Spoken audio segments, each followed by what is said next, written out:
everybody. It is Jordy from Seven Eagle Group. I am so excited for today's guest. I love these stories because I truly feel every veteran has a story to share, and every one of them is inspiring in their own way. And today's guest is 8-year Army veteran who worked military police. He was a sergeant, E5. He did 2 deployments, Iraq and Afghanistan. Grew up in Lynchburg, Tennessee, which you guys know what that is famous for, home of Jack Daniels, and returned to the area after leaving. He is their warehouse foreman lead at Jack Daniels. He's in charge of inventory and shipping, and just has a great story to share.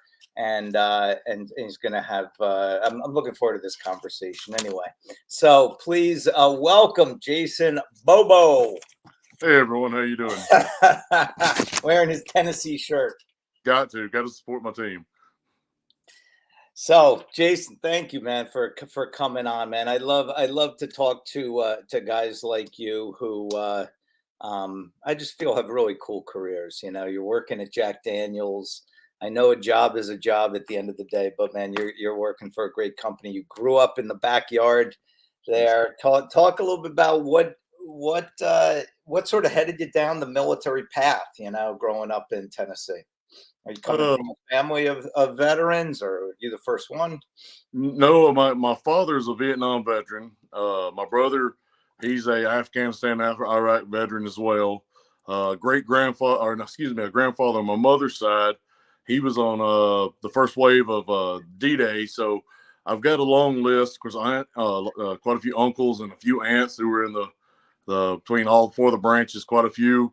It's just something I always talked about. I heard my brother, my dad, my grandfather, and uncles, all the people I mentioned, tell the stories about being in the Army. I am from an Army family for the most part. I will say that, but all the stories, most of them were fun. The good stories we really want to remember and talk about.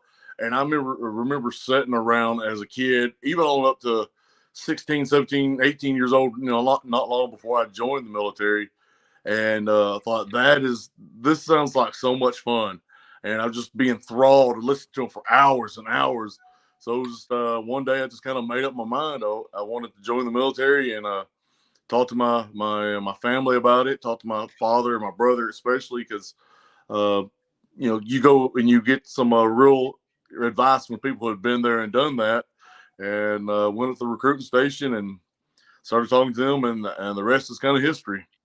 What were your high school days like? Were you involved in activities or sports, or what was it like growing up in Tennessee? I was involved in a lot of things in high school. I was on the football team. I was a captain on the football team. I played 1 year of basketball my senior year, where I hadn't played since 6th grade.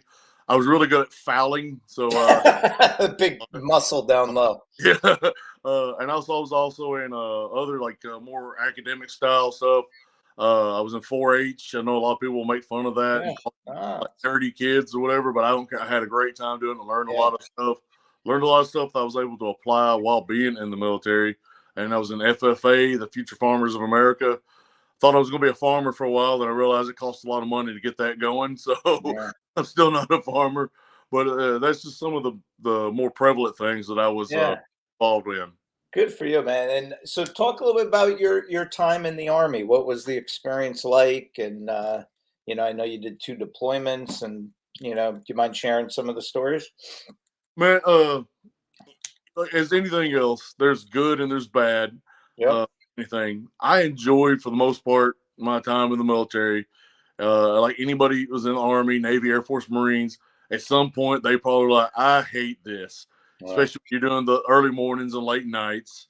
But for the most part, I enjoyed it. I had met some great people I stayed in touch with over the years. Some people I have not physically seen in 16, 17 years. I still will reach out and talk to them every so often. That's great. The fact that I got to meet people from all over this country, and learn different things about them and teach them different things about growing up in small town Tennessee. Some of my friends that I made friends with were from New York and California and Los Angeles, the big cities, and I got to go to their houses and Los Angeles and in New York City, and I'd bring them down to my house in small town Lynchburg. I enjoyed the people were the things I enjoyed the most, Most, yeah. That's and right. now I did have some fun. I had a friend who said it probably best. I was getting paid to shoot guns and play in the dirt, and I thought about that when he said that. I was like, man, he's right. I get to play in the dirt and shoot guns.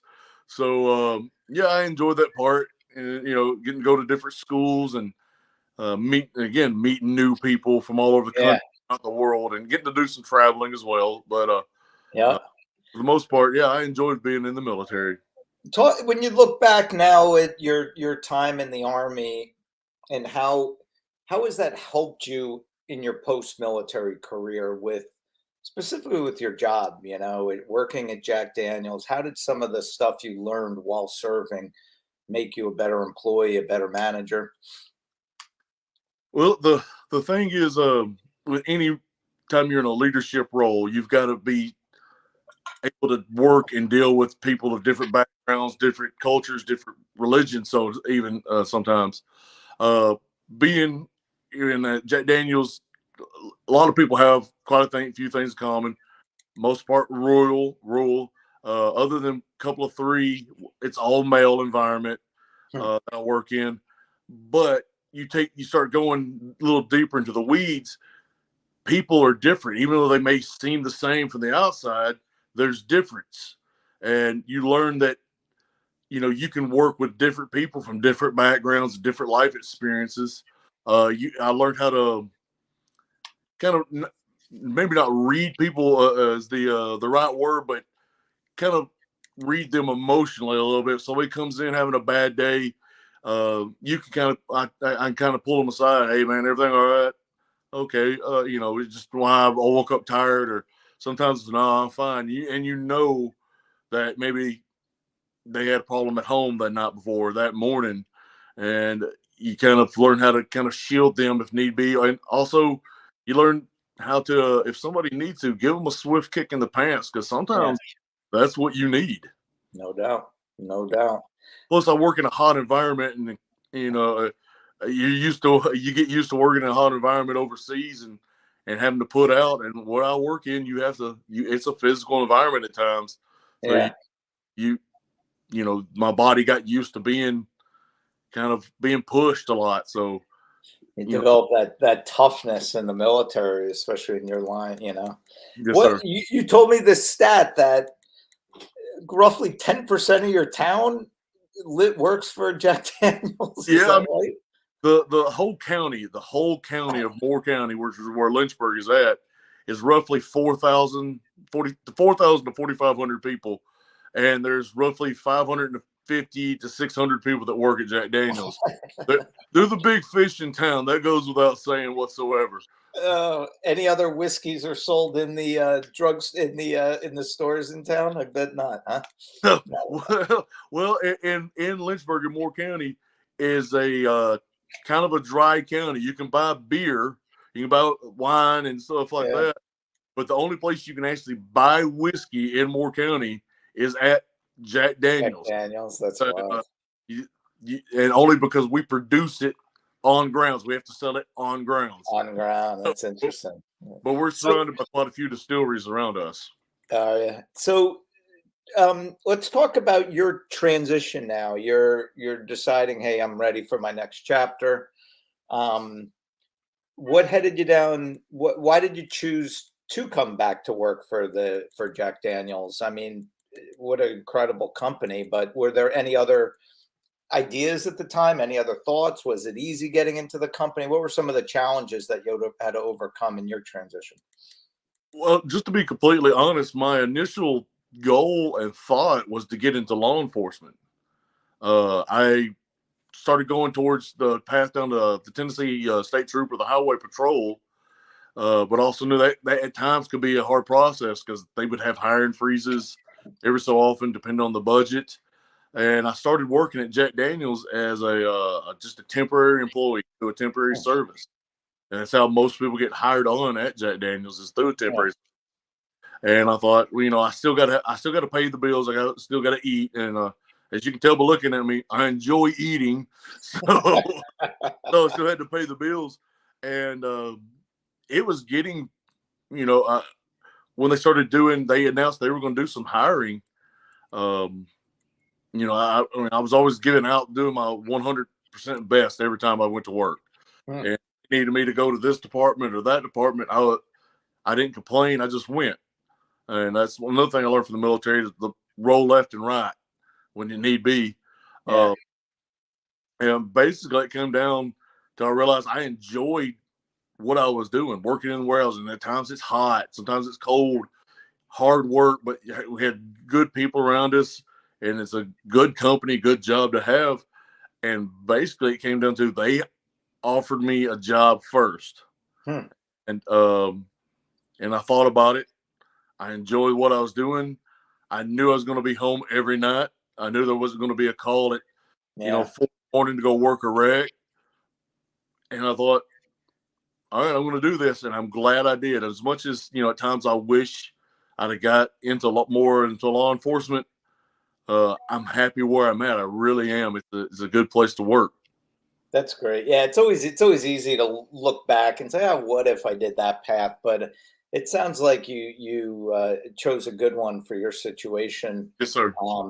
What Talk a little bit about what you do at work and what's a typical day like, and how does that work for somebody, for especially for a lot of the transitioning service members and veterans want to go into this line of, what's that like working at a beverage company? Well, Jack Daniels being so big, we have multiple departments. We have departments that actually make raw whiskey, and we have a bottling house that they bottle the whiskey after it's been aged. But I work in warehousing. We're kind of that in between everyone. My typical day is I go into work, start at 6 in the morning, um, and I either put whiskey, lead a crew. We'll find out what house we're going to, where that whiskey's got to be put up or taken out of, and lead a crew in between, let's see, 11 and 12 people, depends on what I'm doing that day. Hmm. We try to put up or take out as much whiskey as we possibly can. And while you're doing that, it's not just numbers, because they want as much as you can do, but you're also required to have a good workflow, Yeah. about safety of the people, uh, the condition of the house, the warehouse we're in, because the barrels weigh 530 pounds when they're brand new, full of whiskey. Wow. So you have to worry about, you can lose a finger, you can tear a knee out, Hmm. but also it gets the wear and tear of the warehouse. And Yeah. you stack 50,000 barrels into one somewhat confined space. There's going to be wear and tear on that warehouse. So as a warehousing lead, I'm I guess you could say a liaison between uh, hourly employees, which I am as well, but I'm a lead, and to management, to let them know what the census, what's kind of going on with all the workers, who's doing good, who's doing bad, how the workers feel, if they feel like Yeah. they're treated fairly or unfairly. Also, bring up any safety issues. Make sure those issues are corrected, whether it be with a person or with a warehouse. And one of the big parts of my job, is keeping inventory, make sure the right stuff is going where or coming out, is also training new people. When we get new people in, it's Put on. not something you can jump right into without having some sort of training. So the first day that they come in, first couple of days, and if they're with me, I keep them right next to me all day Mhm. long. So They if learn. they're doing something wrong, I can correct them and try to correct Yeah. them instead of just saying, "Hey, don't do that." I tell Yeah. them, and what's the right way. Yeah, I can imagine you have a lot of your mental energy is probably spent on keeping your team safe and making sure, like you said, no one's losing a finger, or getting hurt, and getting the product out the door and doing all your daily tasks, but making sure everybody gets to go home because it is such a physical job. Yes, sir. You hit the nail on the head. I mean, you've still got to do the work, but at the same time, my job in my head number one is to make sure at the end of that our 8-hour shift that everybody goes home safe and sound. Yeah. You know, it's not in the military. Chances of you dying are not great. Right. Probably not going to get shot unless something's bad's going on. But you can break bones pretty easily. I mean, you have a barrel. That barrel doesn't care about your feelings, and it will hurt you if you let it. So that's my biggest concern always: safety, safety, safety. Yeah, yeah. What's it talk about? Like, what does it take to make like the life cycle of making a bottle of whiskey? Like, how long does that take, and what's that like? As a Jack Daniels is a Tennessee whiskey, which is a lot like a bourbon. We follow a lot of the same rules, but being a Tennessee whiskey, the difference is you have to do a charcoal mellowing process after the whiskey's been turned into mash and it's distilled off. We've sent it through 10 feet of charcoal sugar maple. It gets put in barrels that have already been built at our cooperage down in Decatur, Alabama, and then we put them up in a warehouse. And roughly 4 years later, we take them out of the warehouse and send it over to start getting filtered and processed and cut to the right proof that we're wanting and put in the warehouse. But it's by law, we have to let them set 2 years, but we let ours whiskey age at least 4. Now we have some of our higher end whiskeys like the single barrel and our 12-year-old. We have a 12-year-old whiskey out right now. If you can find a bottle, it's really tasty, but you're going to pay for it. Wow, yeah, just let them. I can't imagine. Then you're tracking all these barrels and all the work that goes into that. Talk a little bit about some lessons, some advice, suggestions you might have for especially transitioning guys coming out who are scared, confused about their transition, whether they're going into a line of work like yours or to do something else. What are some of your favorite tips for these guys as they head off on this new path? I would say I kind of have 2, if that's all right. Please. My 2 tips that work for me, of course, everybody's different, is 1, have a plan and a backup plan. If you want to get into making distilled spirits or working for Coca-Cola or working wherever, go for that job, but have a backup plan because stuff may fall through. And that's what kind of happened with me. My initial plan was go try to become a state trooper, and I started doing that process, but I had a backup plan. So, all right, I can work at Jack Daniels and see where that leads me as well. So my backup plan actually became my primary. And, and I had a backup plan to that one as well. It's like, okay, I have, I can do this later if this doesn't work. And my other one is, I think my old first sergeant who you say this a lot, I think he's watching. Don't be afraid to put new tools in your toolbox. Yeah. You to learn whether you take what you've learned in the military and you add it. But once you get into the civilian world, you can still learn, put new tools. Like myself, I started out as just a regular rolling barrels warehousing worker. Over time, I realized, okay, I can make a better living, have an easier life if I learn how to drive a tractor trailer. So I went and got my CDLs while working at Jack Daniels. Well, the warehouse some and got me into air conditioning every so often, went inside of a truck.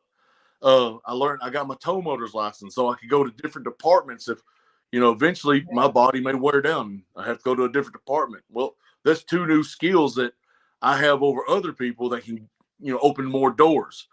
And like it did when I got my CDLs, I got my tow motors license, and I did my time and I worked. I feel I worked pretty well.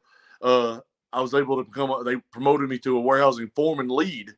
And, I still work in the warehouse every day or most every day.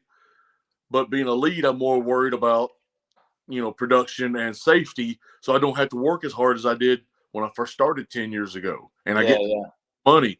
So my old First Sergeant Lochner said, do not be afraid to add tools to your toolbox. And I'm continuing to do that now.